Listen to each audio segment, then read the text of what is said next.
je pense à ton amour et à tout ce que tu as fait pour moi. Je t'ai perdu comme une épée dans le sable. Tu m'as cherché et tu m'as sauvé. Oh Seigneur, je te dis merci pour tant d'amour manifesté. Que puis-je te donner, oh mon amour? Je te confie toute ma vie. Oh Seigneur, ne m'abandonne pas. Salut bien-aimés dans le Seigneur. Nous sommes dans la joie totale ce soir de clôturer notre thème, le royaume de Satan. Et nous voyons le dernier sujet, le 12e. Les sépulcres blanchis. C'est le Seigneur Jésus qui nous en parle et nous allons lire ça. Mais avant de lire, nous vous supplions de partager ce message s'il va vous toucher et de vous abonner à notre chaîne. Nous allons prier.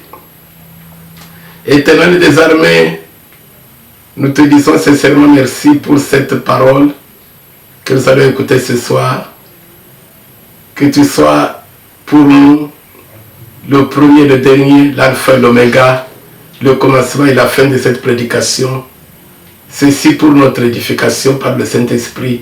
Au nom de Jésus-Christ. Amen. Les sépulcres blanchis. C'est une catégorie de chrétiens dans le royaume de Satan. Et nous clôturons ce thème par les sépulcres blanchis. Nous allons lire Actes des Apôtres, chapitre 16.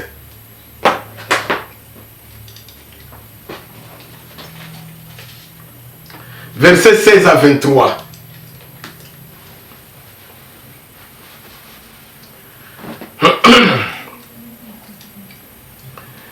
Acte 16, versets 16 à 23.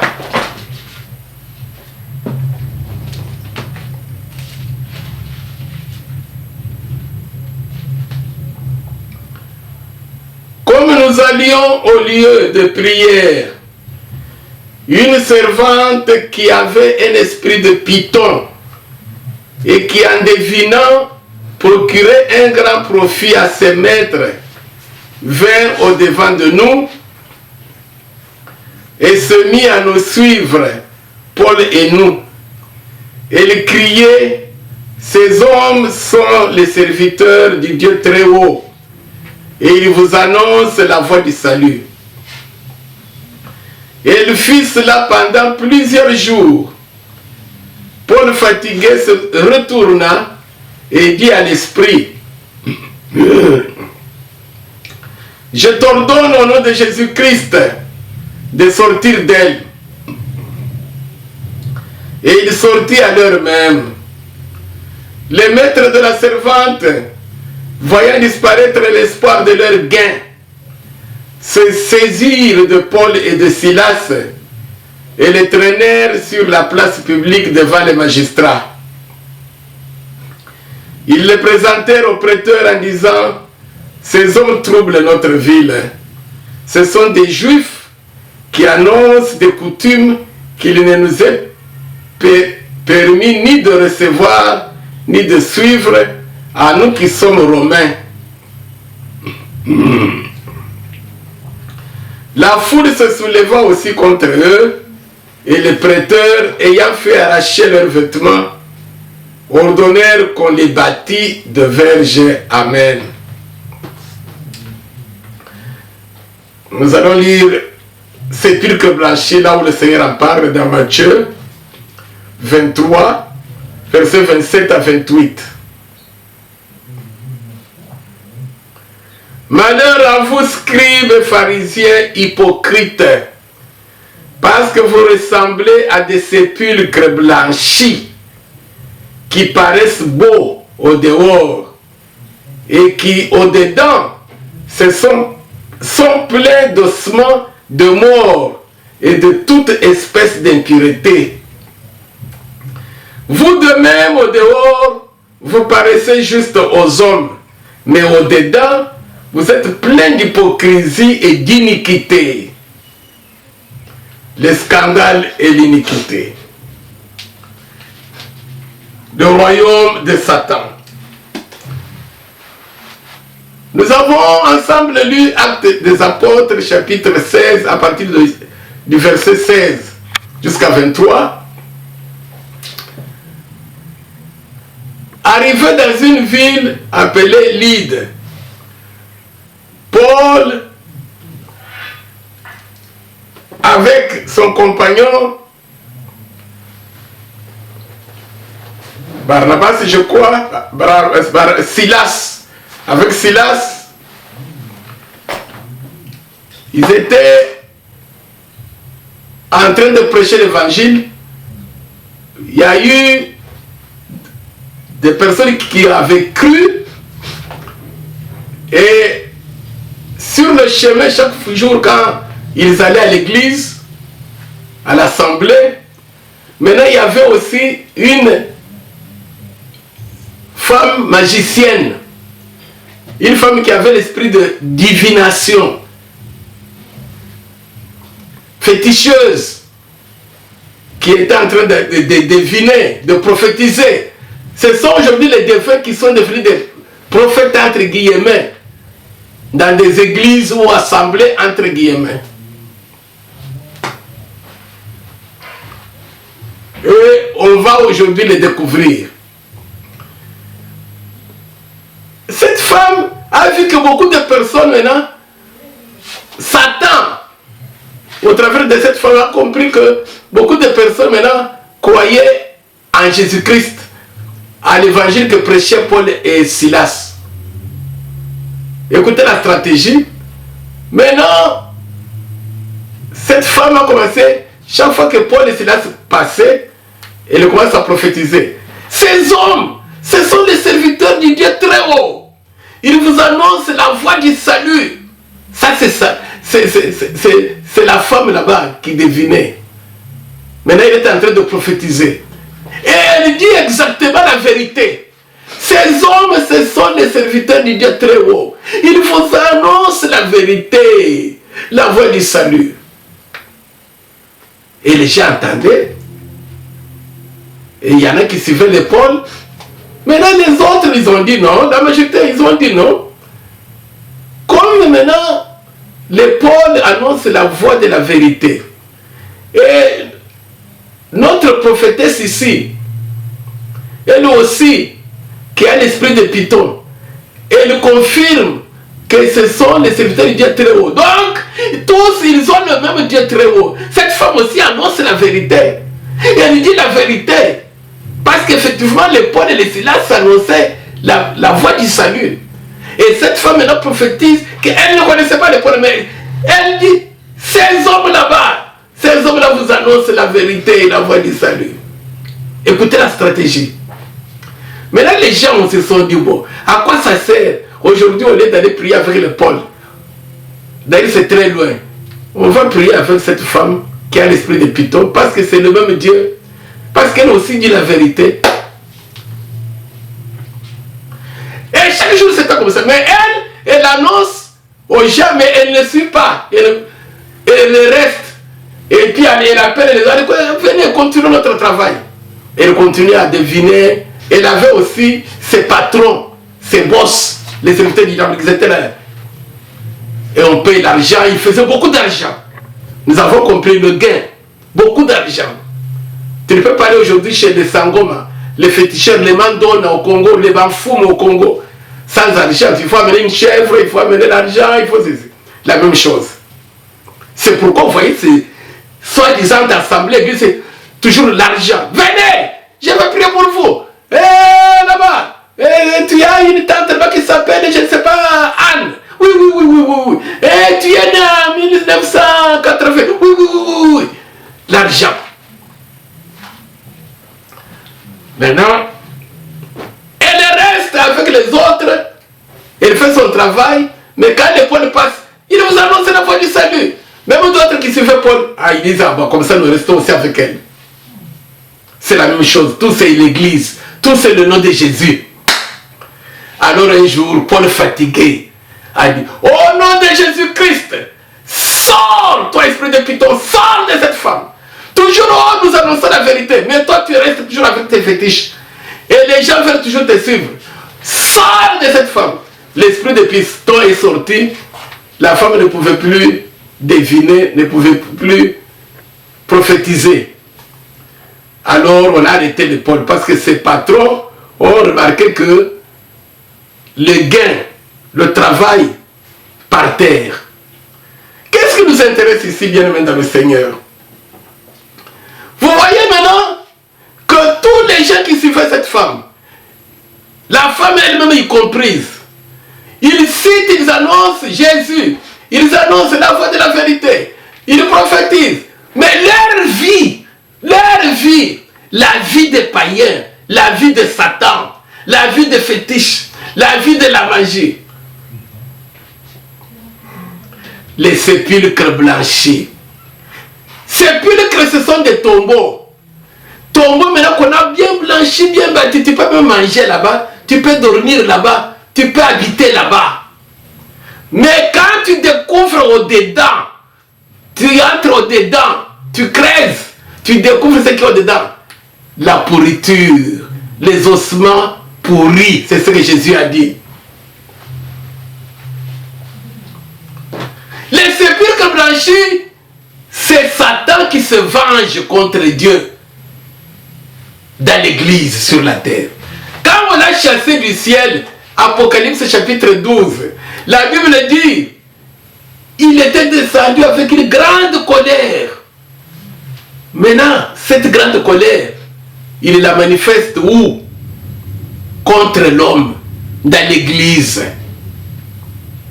Satan se venge maintenant contre Dieu comment? En salissant le nom de Dieu dans l'église. Il entre dans l'église, il prie, il prêche, il prophétise. Mais c'est lui Satan. Comment? Les sépulcres blanchis. Il présente le nom de Jésus, le nom de Dieu, le nom des chrétiens, le nom des serviteurs de Dieu. Ces hommes-là, ce sont les hommes de Dieu. S'il fait là-bas, s'il fait le nom de Jésus. Mais sa vie ne change pas. Toutes les œuvres de la mondanité, il les amène à l'intérieur. La pourriture maintenant à l'intérieur. C'est-à-dire, les chrétiens, par le nom, les bâtiments bien écrits, bien construits, ministère tel, assemblée de ceci, toutes les confessions religieuses que nous voulons. Mais quand on entre à l'intérieur, c'est la pourriture. Satan se venge pour salir, blasphémer contre le nom de Dieu à l'intérieur. De sorte que les païens, les non-croyants, quand ils vont, oh, ce sont aussi voilà les chrétiens ce qu'ils font. Ils font ce que nous faisons. Ils sont en train de faire. Les sépulcres blanchis, ce sont les mondains dans l'église.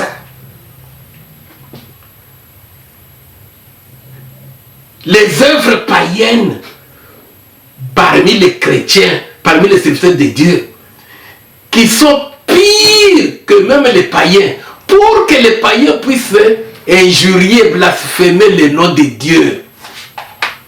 Un sépulcre blanchi, c'est le chrétien, le serviteur de Dieu, qui se comporte plus qu'un païen, mais il est chrétien, pour que le nom de Jésus-Christ soit méprisé, blasphémé par les païens. Et regardez les chrétiens. Vous voyez les chrétiens, et regardez cette église. Allez là-bas, il y a la police là-bas. Allez là-bas, on a arrêté là-bas les pasteurs là-bas en train de violer dans les bureaux là-bas. Allez, ils sont en train de se battre là. Ils sont là au parquet. Voilà les chrétiens. Nous sommes les musulmans. Regardez les chrétiens. Comment moi, musulman, je vais me convertir?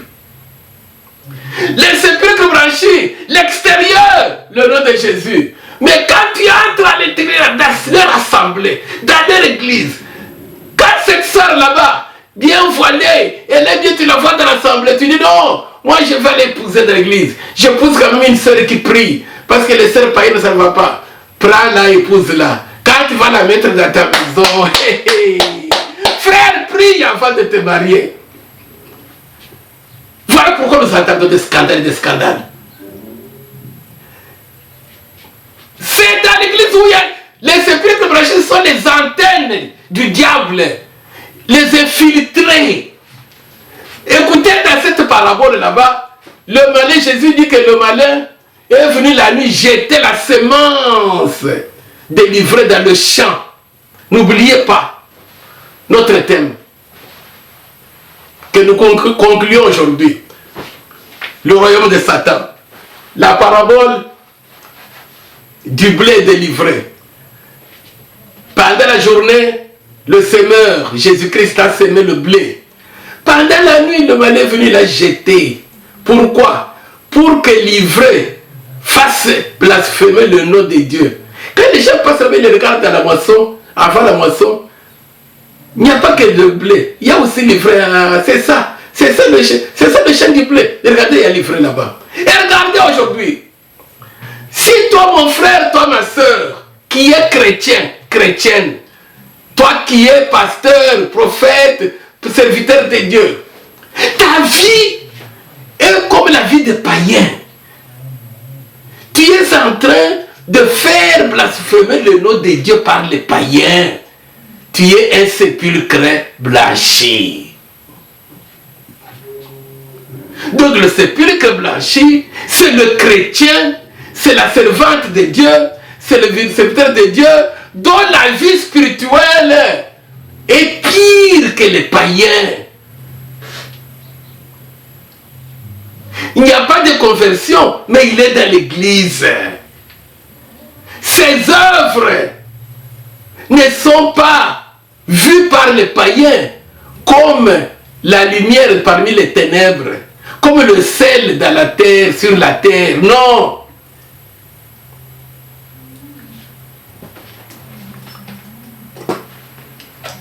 Nous avons lu dans Matthieu,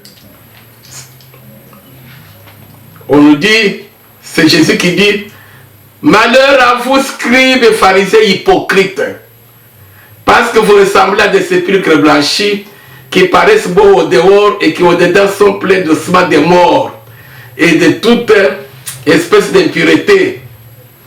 Vous de même au dehors, vous paraissez juste aux hommes, pasteurs, prophètes, chrétiens, frères et sœurs, avec la Bible. Mais au-dedans, vous êtes pleins d'hypocrisie et d'iniquité. Bien-aimés dans le Seigneur, voilà pourquoi les scandales et l'iniquité dans des églises. Les sépulcres blanchis, tu peux même vivre avec 5 ans, 10 ans. Tu trouves que, oui, ça sont des serviteurs de Dieu.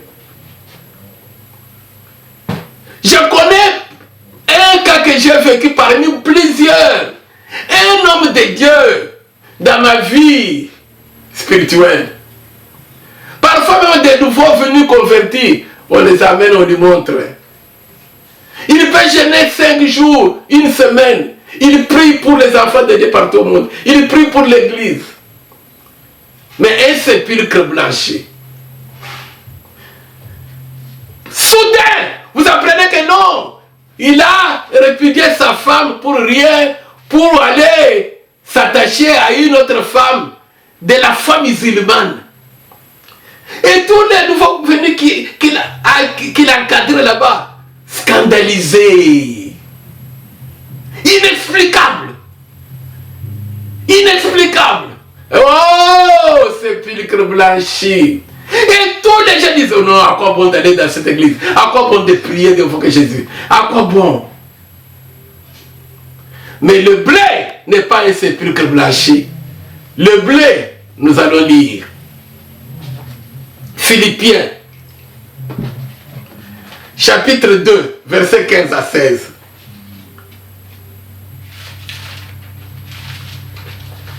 Philippiens, chapitre 2, versets 15 à 16.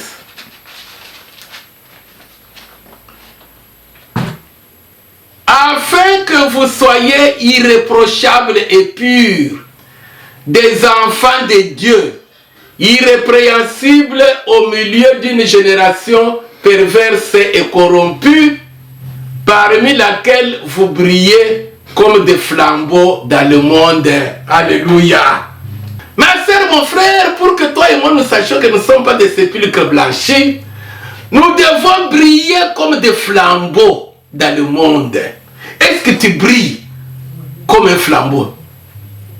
Là au marché, à l'école, au travail, partout, dans ton quartier, dans ta parcelle, avec tes voisins, avec les roommates, ceux avec qui tu partages la maison. Est-ce que tu brilles comme un flambeau? On remarque, les gens du monde remarquent une différence entre eux et toi, dans la façon de parler, dans la façon de vivre, dans la façon de te comporter.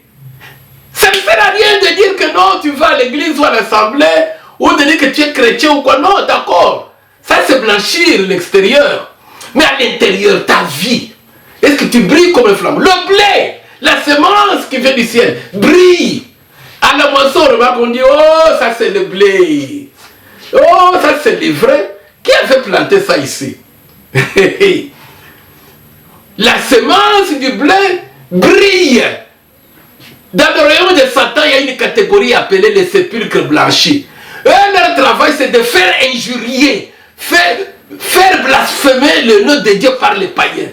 Tu les trouveras là-bas, cette sœur là-bas. Ses amis, ce sont toujours des païennes. Quand elle calomnie, elle aussi calomnie. Elle injurie, elle aussi injurie. Elle critique, elle aussi critique. À quoi ça sert?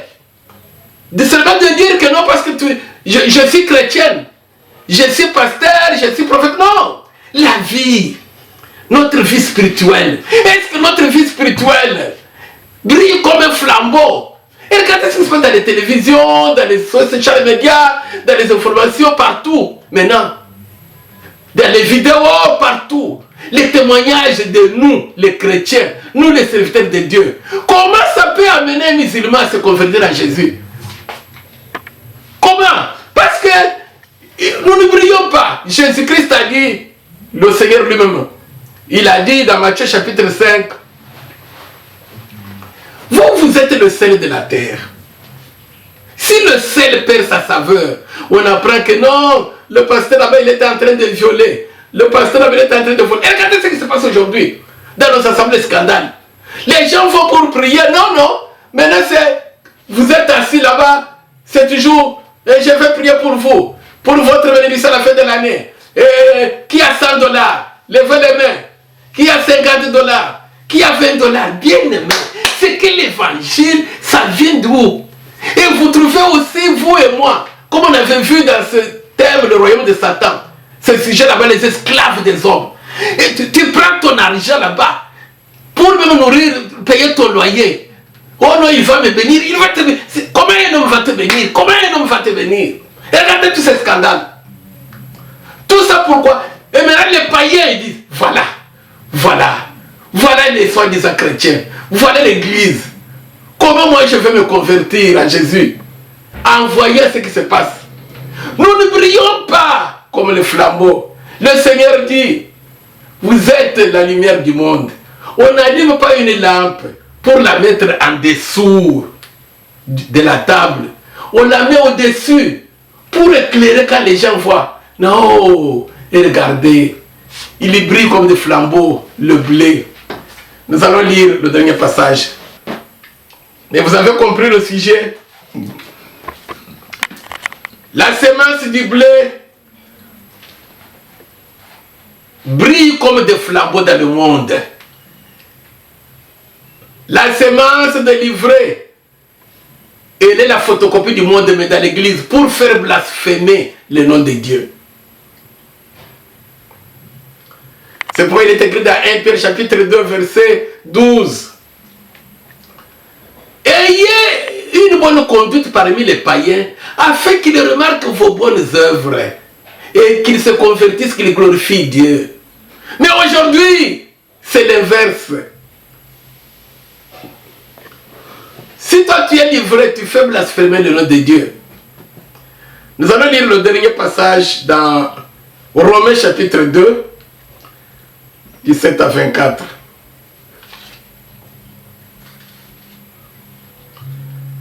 Romains chapitre 2, 17 à 24. Toi qui te donnes le nom des Juifs, qui te repose sur la loi, qui te glorifie de Dieu, qui connaît sa volonté, qui apprécie la différence des choses, étant instruit par la loi.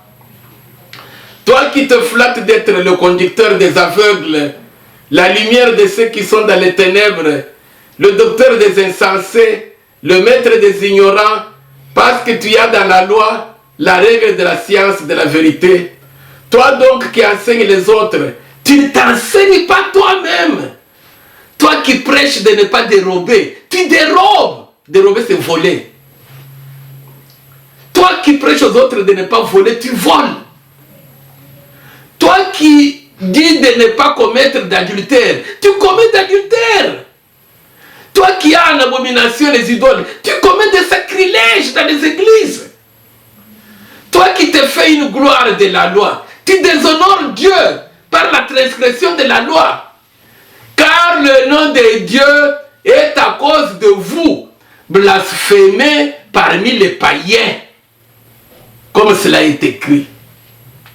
Bien-aimé, la semence de l'ivraie, pourquoi est-ce que l'ennemi est allé s'aimer le livret dans le champ du blé? C'était pour faire blasphémer le nom de celui qui a semé le blé. Oh, c'est ça le champ. C'est ça le champ du blé. Et regardez, il y a livré.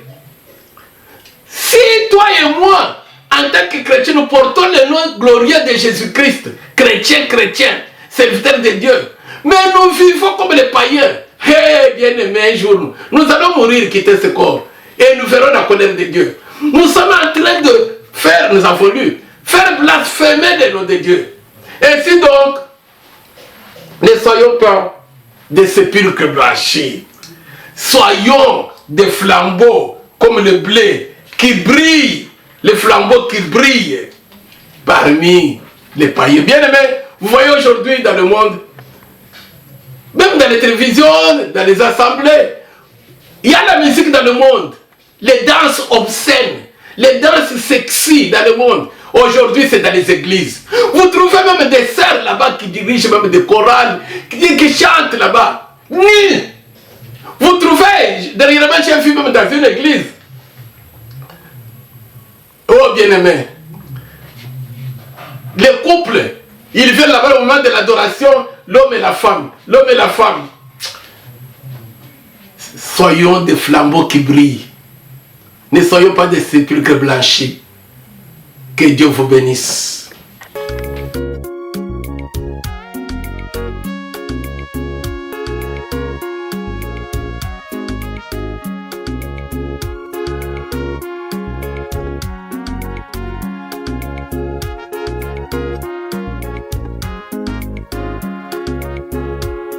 Je pense à ton amour et à tout ce que tu as fait pour moi.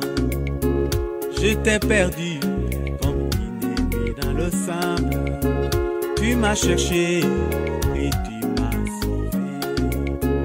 Oh Seigneur, je te dis merci pour tant d'amour manifesté. Que puis-je te donner, oh mon amour? Je te confie